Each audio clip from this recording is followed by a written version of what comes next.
खबरें तफसील से। मुल्क की अदालत उज़्मा ने हुकूमत आंध्र प्रदेश को झटका दिया है। सरकारी दफातर को पार्टी का रंग देने पर सुप्रीम कोर्ट ने बरहमी जाहिर की।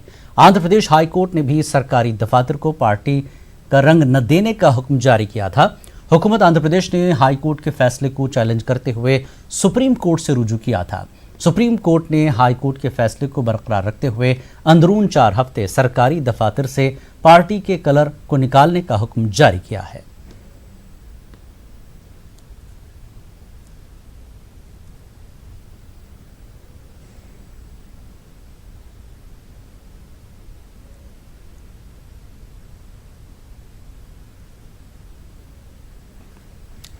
कृष्णा जिले के मिलावरम में गैर कानूनी शराब की मुंतकली के रैकेट को बेनकाब किया गया है। मिलावरम एक्साइज पुलिस की क़यादत में ये कार्रवाई की गई। एक्साइज दफ्तर में मुनक्किद प्रेस कॉन्फ्रेंस के दौरान इन्फोर्समेंट सुपरिटेंडेंट बालाजी नायडू ने बताया कि कृष्णा से विजयवाड़ा गैर कानूनी तौर पर सैकड़ों शराब की बोतलों की मुंतकली की जा रही थी। इस सिलसिले में 2 व्हीलर से 337 और 4 व्हीलर कार से 143 शराब की बोतलें जब्त की गईं। पुलिस ने 3 अफराद को हिरासत में लिया है।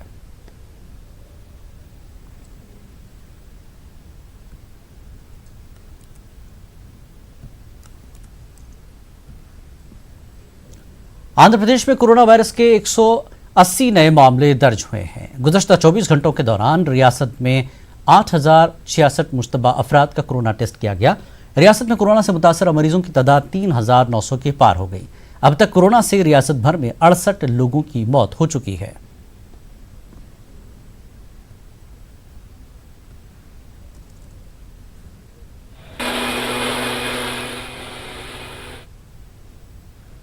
हुकूमत आंध्र प्रदेश ने रियासत के हर बेघर खानदान को घर फराहम करने का ऐलान किया है। ऐसे में बेशतर मकामात पर मुसलमानों के साथ नाइंसाफ़ी की शिकायतें मौसूल हो रही हैं। मुस्लिम पर्सनल लॉ बोर्ड के रियासती सदर अल्ताफ राजा ने ज़रूरतमंद मुसलमानों को मकान की तामीर के लिए जगह फराहम करने की अपील की। इसके अलावा उन्होंने आबादी के तनासब से मुसलमानों को मकानात की फराहमी में रिजर्वेशन फराहम करने का मुतालबा किया कि ज़मीनात देने से इनकार किया जा रहा है। तो आंध्र प्रदेश की गवर्नमेंट से हम अपील करते हैं कि जगन मोहन रेड्डी साहब, आपका यह कहना है कि कोई भी गरीब किस्म का कोई भी एक आदमी भी मुझे मकान नहीं मिला, ऐसा कोई ना कहे। अगर वो वोट मुझे नहीं भी डालता है तो उसको भी दिया जाए, आपका ऐलान है। लेकिन आज पूरे आंध्र प्रदेश में हर शोबे में सरमायाकारी के मौके फराहम किए गए हैं। रियासती वजीर मेका पार्टी गौतम रेड्डी ने ये बात कही। Invest India exclusive investment forum के वेबिनार में शिरकत के मौके पर रियासती वजीर ने कहा कि वजीर आला जगन मोहन रेड्डी की क़यादत में रियासत में सरमायाकारी बढ़ गई है। उन्होंने कहा कि हुकूमत आंध्र प्रदेश ने रियासत में सरमायाकारी में इजाफे के लिए तमाम तरह की सहूलियात फराहम की हैं। करनूल के निजी फंक्शन हॉल में ईसाई मजहब की जानिब से सहाफ़ियों में राशन किट तकसीम किए गए।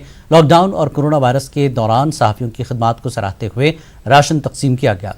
ईसाई रहनुमा ने कहा कि सहाफ़ियों ने अपनी जान की परवाह किए बगैर लॉकडाउन के दौरान काम किया है। उन्होंने कहा कि साबिक़ में भी ईसाई तबके की जानिब से गरीब और मुस्तहक़ अफराद में राशन की तकसीम अमल में लाई गई थी और ये काम मुस्तक़बिल में भी जारी रहेगा।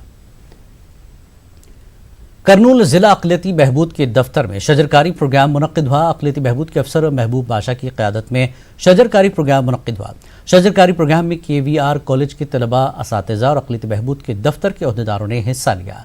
महबूब बादशाह ने आवाम से अपने अपने इलाकों में पौधे लगाने की अपील की।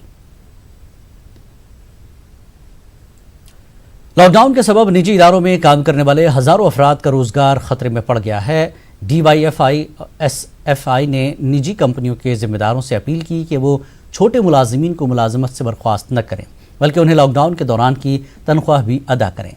इसी मुतालबे को लेकर DYFI और SFI ने करनूल संदरिया भवन के रूबरू एहतजाज किया। इस सिलसिले में DYFI के कारकुनों ने मकामी हुकूमत से भी मुदाखलत की अपील की। रियासती गवर्नर वस्वभूषण हरिचंदन ने रेड क्रॉस सोसाइटी के ज़िला यूनिट और अजला कलेक्टर्स के साथ बातचीत की। वीडियो कॉन्फ्रेंस के दौरान गवर्नर ने बातचीत करते हुए मुफीद मशवरे दिए। कोरोना वायरस के दौरान रेड क्रॉस की जानिब से मुनक़्क़िदा प्रोग्राम्स पर तबादला ख्याल किया गया। The Red Cross has provided a platform to coverage all humanitarian services and actions and support from local volunteers organizations, philanthropists, and individual donors, and the contribution of each one of them need to be acknowledged and deeply appreciated.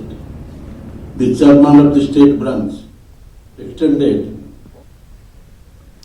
Social media posting मामले में एहतियात बरती जानी चाहिए, Andhra DGP Gautam स्वांग ने ये बात कही। विजयवाड़ा में प्रेस कॉन्फ्रेंस के दौरान डीजीपी ने कहा कि सोशल मीडिया का गलत इस्तेमाल करने वालों को बख्शा नहीं जाएगा। COVID times and the lockdown period has been quite intense. There has been a lot of volume of engagement on the social media. That's a new platform. Mainly during this COVID and lockdown time, people have been at homes and they were busy on the social media.